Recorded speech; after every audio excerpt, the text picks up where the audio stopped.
এক মাস 5 দিন ধরে পানীয় জল না পেয়ে অবশেষে সড়ক অবরোধ করল এলাকার প্রমিলা বাহিনী। ঘটনা সোনামুড়া কাঠালিয়া এলাকায় রবিবার দুপুর 2:30 জানা যায় দীর্ঘ 1 মাস 5 দিন ধরে পানীয় জল থেকে বঞ্চিত সোনামুড়া মহকুমার কাঠালিয়া এলাকার সমস্ত জনগণ। দীর্ঘ 1 মাস 5 দিন ধরে পানীয় জল না পেয়ে অবশেষে ক্ষুব্ধ হয়ে এলাকার সমস্ত জনগণ রবিবার দুপুরে সোনামুড়া কাঠালিয়া সড়ক অবরোধ করেন। তাদের দাবি যতক্ষণ না পর্যন্ত এলাকায় পানীয় জল দেওয়া হচ্ছে ততক্ষণ পর্যন্ত তাদের এই সড়ক অবরোধ চলবে। এলাকার সমস্ত মহিলারা গটি বালতি হাতে নিয়ে সড়ক অবরোধে বসেন। ঘটনার খবর পেয়ে ছুটে আসে পুলিশ সহ এলাকার জনপ্রতিনিধিরা। এলাকার সমস্ত ক্ষুব্ধ প্রমিলা বাহিনীদের অভিযোগ, দীর্ঘ 27 দিন পূর্বে গাড়ি দিয়ে এলাকায় একবার জল দেওয়া হয়েছে, তারপর এলাকায় পানীয় জল দেওয়ার মতো কোনো উদ্যোগ দেখাননি প্রশাসনের আধিকারিকরা। এদিকে প্রমিলা বাহিনীর সড়ক অবরোধের ফলে উভয় দিকে আটকে পড়ে প্রচুর সংখ্যক যান।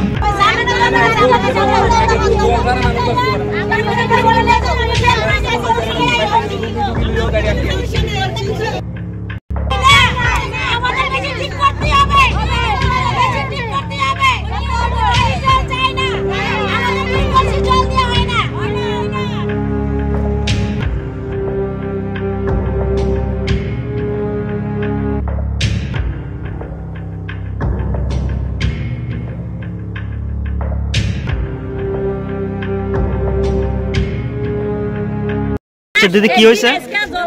আজকে 1 মাস 5 দিন হইছে আমাদের পাড়াতে জল নাই। প্রত্যেকটা মানুষ জলে লেগে অসহায় বোধ করতেছে। একদিন গাড়ি দিয়ে জল দিয়ে গেছে, কিন্তু আজকে 26-27 দিন হইছে যে আমাদের আর কোনো জলের ব্যবস্থাই নাই।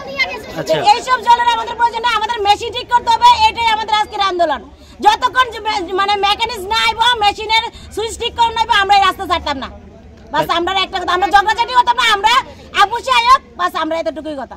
কতদিন পর্যন্ত আপনারা জল পাচ্ছেন? আজকে 1 মাস 5 দিন। এতদিন কিসের জল খেতেন আপনারা? আমরা বৃষ্টি আসাতেই প্রকৃতির জল খেয়ে আমরা এতদিন বাইচা রইছি। নাহলে আমাদের পাড়ার কেউ এটা নিয়ে মাথায় দিছে না। আর তো পঞ্চায়েত ভিডিও সব বাকি সব আমরা এই না খাইও তারপরে এখানে বয়ে রইছে যে আমরা জল চাই। এখনো পর্যন্ত কোনো প্রশাসনিক আধিকারিক আসছে না? আইছে না এখন পর্যন্ত। কথা